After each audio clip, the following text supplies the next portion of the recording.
we remain steadfast in our commitment in delivering local news that matters. Stories that inspire. Enriching the lives of Filipinos in the Philippines and across the globe. This is your GMA Regional TV. Buong puso para sa Pilipino. Narito na ang pinakamalalaking balita ngayong Biyernes. Ikaw ay arestado, may warrant of arrest ka ha. May karapatan ka. Lalaking itinuturing na most wanted ng PRO Calabarzon dahil sa kasong murder, arestado.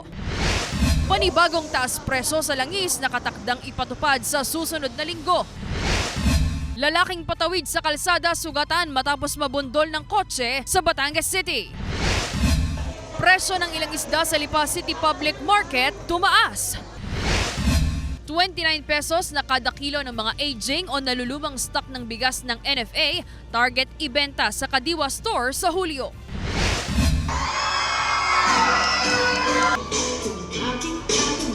At cast ng Widow's War pinasaya ang Kapuso fans sa Kapuso Fiesta sa selebrasyon ng Foundation Day at Cityhood ng Lipa. Gotong Batangas, pasado kaya sa kanila?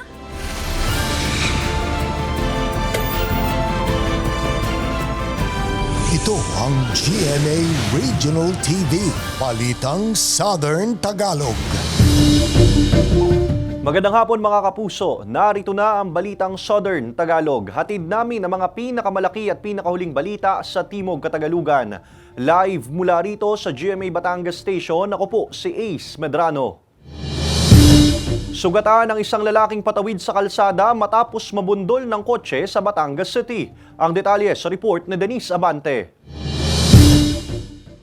Nakahandusay sa gitna ng kalsada ang lalaking ito matapos mabundol ng isang nag-overtake na kotse sa bahagi ng Rizal Avenue sa Batangas City pasado alas 3 ng hapon kahapon. Ayon sa rumespondeng TDRO at CDRRMO, hindi tumawid sa pedestrian lane ng biktima, ilang hakbang lang ang layo mula sa pinangyarihan ng aksidente. Agad namang dinala sa pagamutan ang biktima na nagtamo ng mga gasgas sa katawan ayon sa otoridad. Nakipag-areglo na rin daw ang biktima sa driver ng kotse. Sinusubukan pa silang mahinga ng pahayag. Ayon sa Transportation Development and Regulatory Office, isa ito sa 3 insidenteng kinabibilangan ng mga pedestriyang naitala ngayong Enero hanggang Mayo 2024. Bumaba raw ng 70% ang naitalang aksidente na kinabibilangan ng mga pedestrian kumpara noong 2023 na may 9 na kaso sa kaparehong petsa. Ang mahigpit na pagbabantay sa mga pedestrian at ang isinasagawang information dissemination ang nakikita nilang dahilan ng pagbaba ng bilang ng aksidente sa kalsada. Sinasabihan natin sila tumawid sa tamang tawiran, patuloy tayo sa pag-iikot, gumagamit tayo ng megaphone, namimigay tayo ng mga flyers, nang sa ganun ma-educate natin yung public tungkol dito. Malaki ang nagawa noon para kahit pa paano itong, may mga nagwa-warning tayo in fact doon sa mga jaywalkers natin, malaki ang naitulong ito para maiwasan yung mga ganong klaseng insidente and at the same time ma-educate yung ating pedestrians. Sa pag-iikot ng GMA Regional TV, Balitang Southern Tagalog sa ilang kalsada sa lungsod, may mangilan-ngilan pa ring hindi gumagamit ng tamang tawiran. Ilan na rito ang mga estudyante mula sa paaralan na sasakay ng jeep. Ayon sa estudyanteng si Jeneline, mas mabilis daw kasi ito kaysa gumamit ng overpass. Para po mabilis, tsaka po mahirap din po kasing umakyat po sa overpass po eh. Natatimingan pong wala pong nalimita. Maingat naman po ang pagtawid po namin kasi po lagi po namin chinecheck yung kaliwat kanan po muna. Pero kung papipiliin daw siya kung saan tatawid, sa mas safe po na mahirap, nagkakataon lang po talaga na, ayun nga po, kailangan po talaga tumawid sa hindi po tama. Malayo man ang magiging ikot, tinatsaga naman daw ni Mary Joy ang pagdaan sa overpass para na rin sa kanyang kaligtasan. May panawagan din siya sa kapwa niya estudyante at mga pedestrian.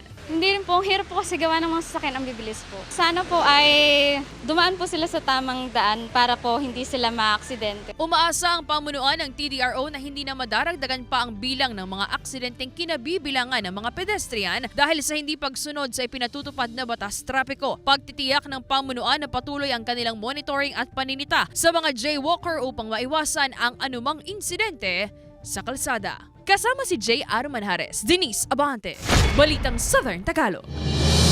Mga kapuso, panibagong taas presyo sa mga produktong petrolyo ang nakaamba sa susunod na linggo. Base sa estimate ng Oil Industry Management Bureau ng Department of Energy, Base sa 4-day trading, may inaasang 1 peso and 55 centavos hanggang 1 peso and 85 centavos sa dagdag singil sa kada litro ng diesel. 85 centavos hanggang 1 peso and 15 centavos naman ang posibleng dagdag sa kada litro ng gasolina. Habang nasa piso hanggang 1 peso and 10 centavos naman ang posibleng dagdag sa kada litro ng kerosene. Ayon sa Energy Department, nakaapekto rito ang nangyayaring gulo sa Middle East at ang nakikitang pagtaas ng demand. Nararanasan sa Lipa City Public Market ang 20 hanggang 40 pesos na taas presyo sa kada kilo ng ilang isda. Alamin yan sa report ni Paul Hernandez. Tumaas ng 20 hanggang 40 pesos ang presyo ng kada kilo ng tulingan, galunggong at dalagang bukid sa palengke ng Lipa City. Sa linggo na, tumataas ang presyo. Tumaas ng 20 pesos. Dati ay 100, ngayon ay 140. Dating 100, ngayon ay 120. 240, dating 220. Ang nagbabagong market price nakadepende sa dami ng huli. Nag-aalinlangan si Sita na kung magiging unstable ang supply, baka umabot sa puntong wala silang maitinda. Sagana, noong panahon kanina, talagang sagana.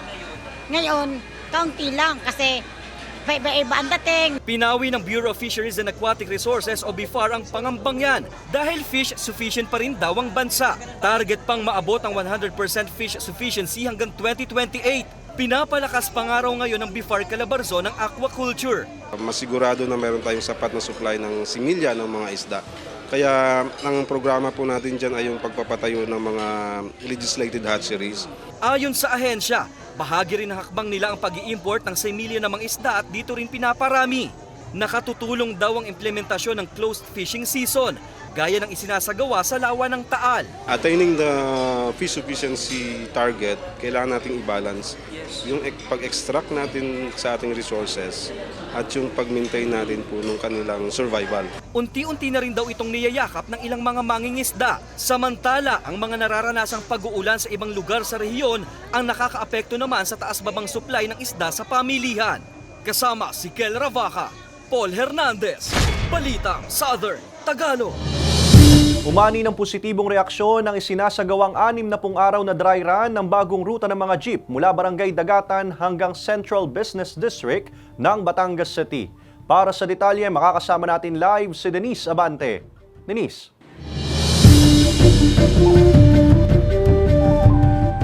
Ace, malaking ginhawa na raw para sa mga mananakay na bumabiyahe mula sa Barangay Dagatan patungo sa Batangas City ang panibagong ruta ng kanilang mga sinasakyang pampasaherong jeep. Halos araw-araw na raw ang pagpunta ng 85 anyos na si Diosdada sa palengke nang mabalita ang dumadaan na sa pamilihan ng mga pampasaherong jeep na biyaheng Barangay Dagatan patungo sa Central Business Center ng Batangas City. Mas madali na raw kasi para sa kanya ngayon ang mamalengke kumpara noon na halos 2 sakay pa ng jeep o tricycle bago makauwi. Para sa akin maalwan dahil ako isang senior. Doon na lang ako nababa sa tapat. Ang pinakaiba yung kaalwanan. Kung maaari, para maging maalwanan lahat. Pabor din sa ipinatupad na bagong ruta ang 65 anyos na si Aling Nita. Hiling niya na magtuloy-tuloy na ito. Sana magtuloy-tuloy na sila iikot na ng Batangas City para lalo na sa mga katulad kung senior, ay di ang hirap namang magbitbit ito. Matatanda ang June 15 nang ipatupad ang dry run ng bagong ruta ng biyaheng Barangay Dagatan patungong CBD. 60 araw ang itinalaga ng Transportation Development and Regulatory Office o TDRO upang malaman ang suhestyon at reaksyon ng mga pasahero at tsuper hinggil dito. Sa halos 1 linggong pagpapatupad nito, positibong reaksyon daw ang natatanggap ng TDRO. Marami ang natutuwa na naging mas convenient sa part nila dahil dati magdodobleng sakay sila or mas maglalakad sila ng malayo. Ngayon, nakakadiretso na sila ng palengke at iba pang mga lugar na malapit doon. Sang-ayon naman dito ang mga tsuper kahit mas humaba raw ang kanilang ruta lalo't malaking tulong ito sa mga mananakay. Sa ngayon kasi, nabawasan daw ang kanilang kita dahil bakasyon na ang mga estudyante. Kaya sa ngayon, tiis-tiis daw muna sila gaya ni Mang Apolinario at Mang Florentino.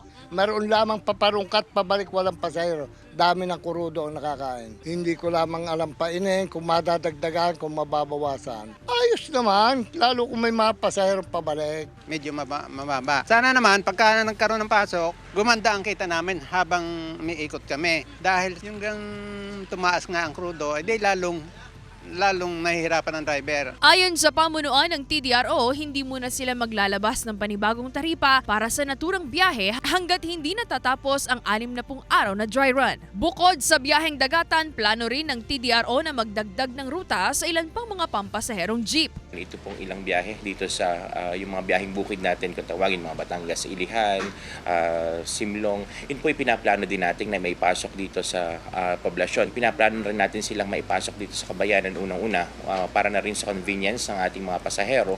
Pangalawa ay para buhayin po natin yung mga establishments din, lalong-lalo na ang bagong palengke na narito sa poblasyon. Sakali raw na may mga reklamo at suwestyon hinggil sa mga panibagong ruta, tsuper o asosasyon, maaaring dumulog sa tanggapan ng TDRO mula alas 8 ng umaga hanggang alas 5 ng hapon na matatagpuan sa katabi ng opisina ng Sangguniang Panlungsod o di kaya tumawag sa kanilang hotline number na 723-4112.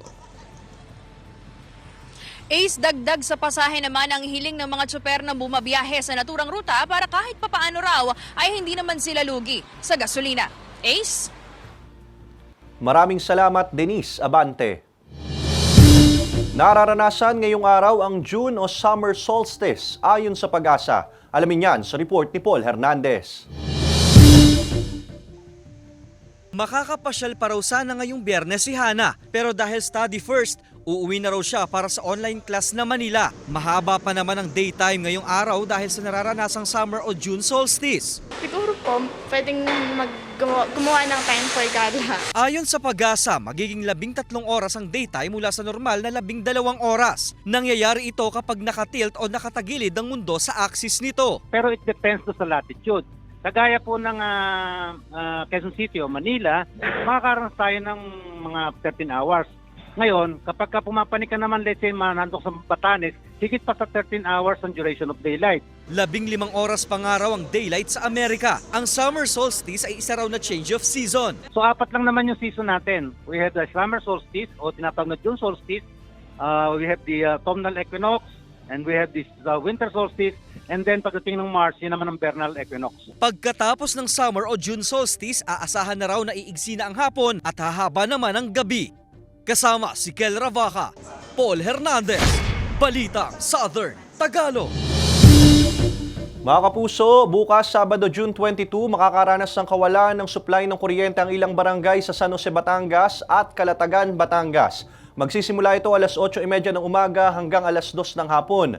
Bunsod ng installation ng fuse cutout at row clearing ng mga linya.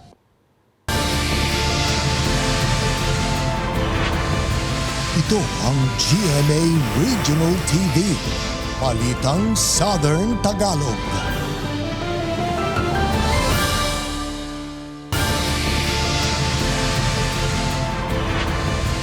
Ito ang GMA Regional TV, Balitang Southern Tagalog. Arestado sa Santa Rosa City, Laguna ang lalaking itinuturing na most wanted ng Police Regional Office Calabarzon dahil sa kasong murder. Nakatutok si Denise Abante. Arestado ka rin, alam mo yung ginawa mo sa karan. Ikaw ay arestado, may warrant of arrest ka ha. May karapatan ka manahimik, ano mang sabihin mo, pwedeng gamitin laban o pabor sa'yo ha. So anong manghukuman, may karapatan ka magkaroon sa sarili mong abogado kung wala bibigyan ka ng gobyerno natin ha. Hawak na ng pulisya ang 29 anyos na lalaking itinuturing na Regional Most Wanted ng PRO Calabarzon dahil sa reklamong murder taong 2019 at panibagong kaparehong kaso nito lamang Sabado, June 15 kung saan pinatay nito ang isang miyembro ng LGBTQIA+ community sa pamamagitan ng pagbigti rito at pinagnakawan pa umano ayon sa pulisya. Nai-report sa pulisya ang krimen nang matagpuang wala ng buhay sa tinutuluyang apartment ang isa ring miyembro ng LGBTQIA+ community na posibleng biktima rin ng suspect. Paminsan-minsan pinagdadrive niya, pinatay niya po ito at pagkatapos niya pong patayin, kinuha po yung mga mahalagang bagay katulad po ng kanya cellphone at saka pera at ibang mga gamit pa. Report po sa amin ng insidente noong Sabado. Akala nga namin po inatake lang. However po, pagkandak po ng technical investigation ng ating pong forensic unit, nalaman po na may ito po ay na strangulated ng gamit po ang cordon po ng electric fan. Sa CCTV footage, makikita ang isang lalaking nakataklob ng mukha at naka-face mask, ngunit sa kilos at galaw nito agad siyang nakilala ng isa sa mga kaibigan at kapatid ng biktima. Sa isinagawang record checking ng pulisya, dito nila nalamang dati nang may kinahaharap na kaso ang naturang suspect. Gamit ang aming SIRA system at e-warrant, yun nga po na-determine namin na siya pala po ay isang regional most wanted person. Yung pagpatay niya po dito sa kanyang huling biktima ay ganun din po ang ginawa niyang pagpatay sa nakaraan niyang naging kaso ng murder noong year 2019. Sa isang follow-up operation, nalambat ang suspect sa Calamba City nitong Lunes, June 17, na kaagad dinala sa Santa Rosa City Police Station. Na-recover din ang mga gamit na ninakaw ng suspect. Nahaharap siya ngayon sa reklamong murder na walang kaukulang piyansa. Sana po ay maging vigilant po tayo, lalong-lalo na po sa mga tao nakapaligid sa atin. Maging safety conscious po tayo, paigtingin po natin yung security awareness. Kailangan po mabacktrack po natin yung kinukuhang empleyado upang na sa ganun malaman po natin kung dapat ba natin i-employ siya. Mailayo din natin yung sarili natin sa kapahamakan. Sinisika pa ng GMA Regional TV Balitang Southern Tagalog na makuhanan ng pahayag ang pamilya ng kanyang mga naging biktima at ng suspect. Denise Abante, Balitang Southern Tagalog. Sa Globe Balita, sa kuha ng CCTV camera, makikita ang pagdaan ng isang tren sa San Bernardo, Chile. Ilang saglit lang, biglang umangat ang tren. Sumalpok na pala ito sa isa pang tren. Dalawang naitalang nasawi sa insidente habang 9 na iba pa ang sugatan. Ayon sa pamunuan ng tren, nagsasagawa ito ng test run na mangyari ang insidente. Patuloy ang sinasagawang investigasyon ng otoridad.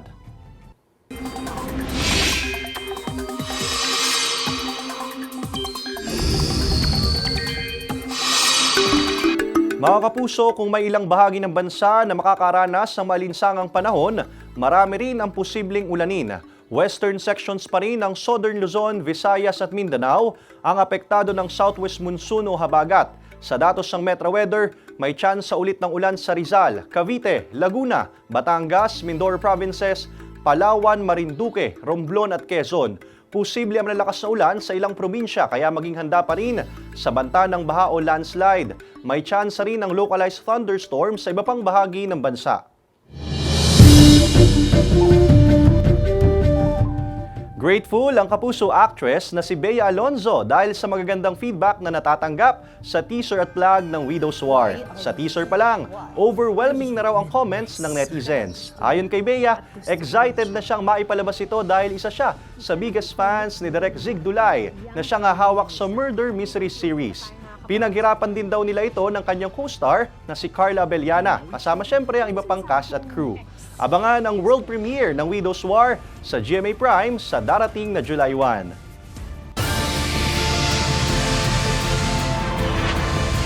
Ito ang GMA Regional TV, Balitang Southern Tagalog.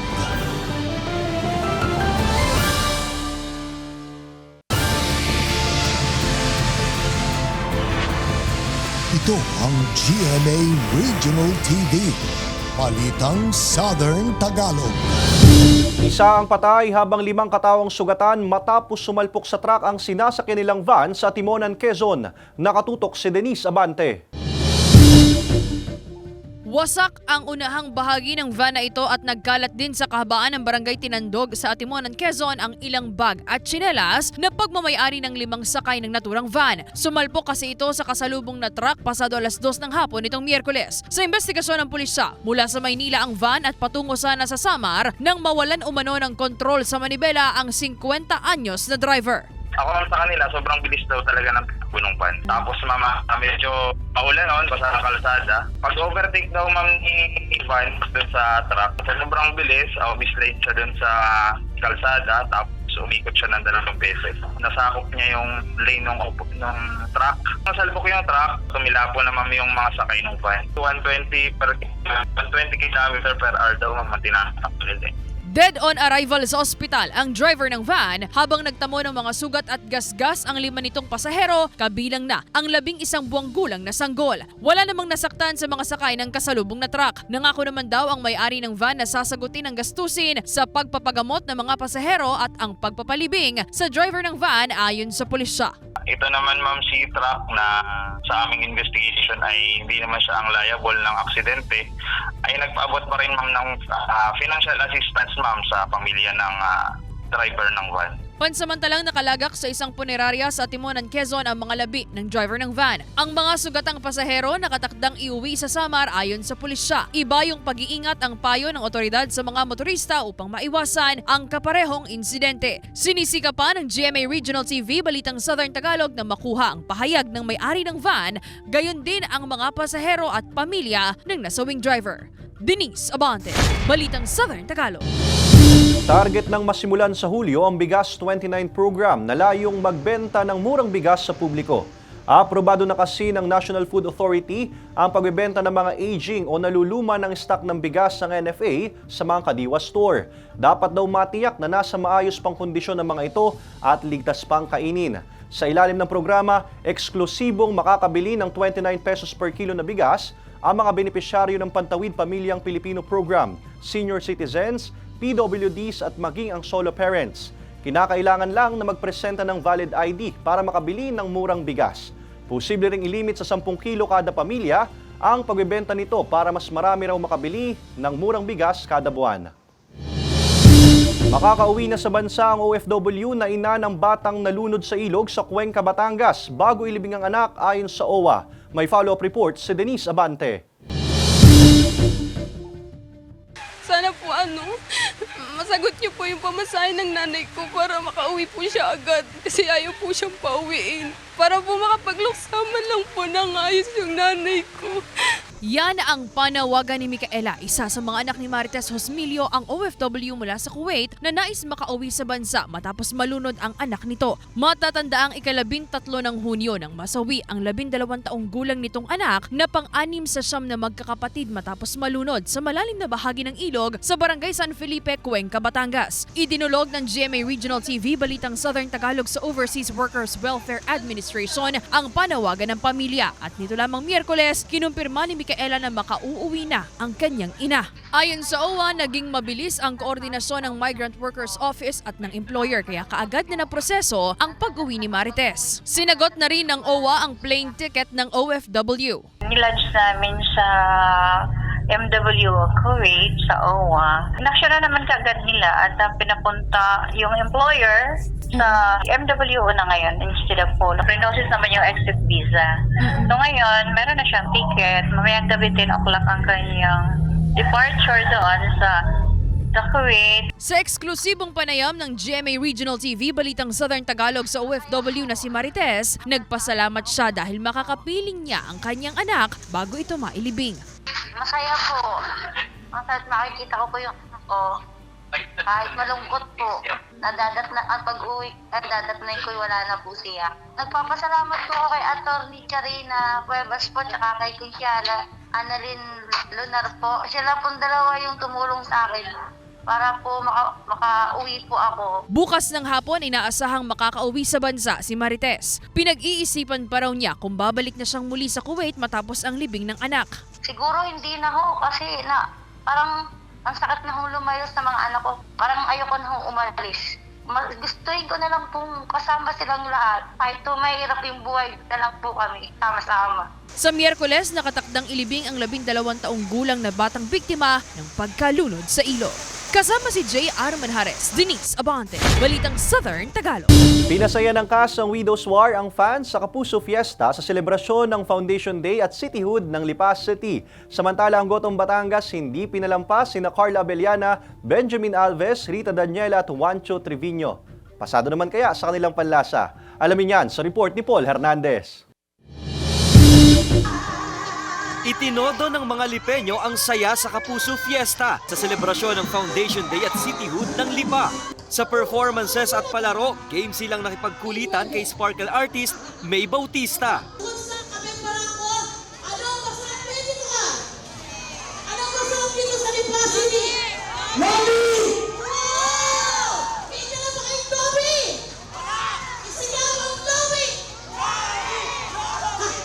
Birit kong birit naman si OST Princess Hannah Persilas.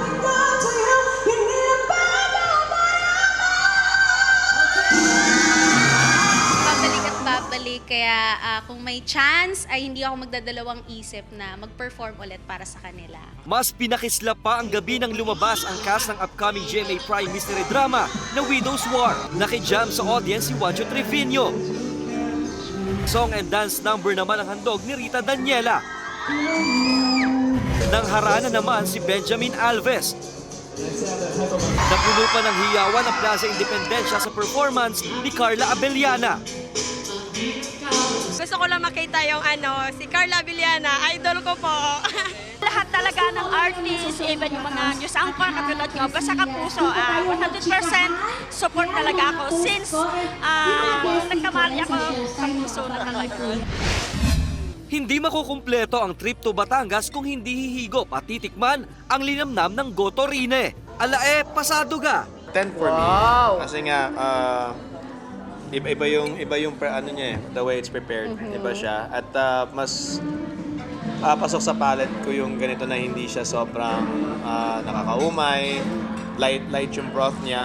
Ang rating ko sa kanya 9. Malinamnam siya, masarap, very comforting.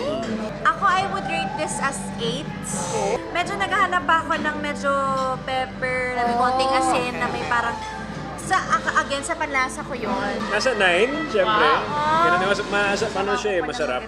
Usually kasi kapag nakakatikim ako ng goto, marami kayo, mag-ano ka ba, patis, sili, kalamansi, i-add mo pa para magkaroon ng lasa. Ito kasi as is, okay na. Nag-groupie pa ang mga Kapuso star kasama ang kanilang mga tagahanga. Sa July 1 na ang Widow's War sa GMA Prime. Kasama si Kel Ravaca, Paul Hernandez. Balita Southern Tagalog.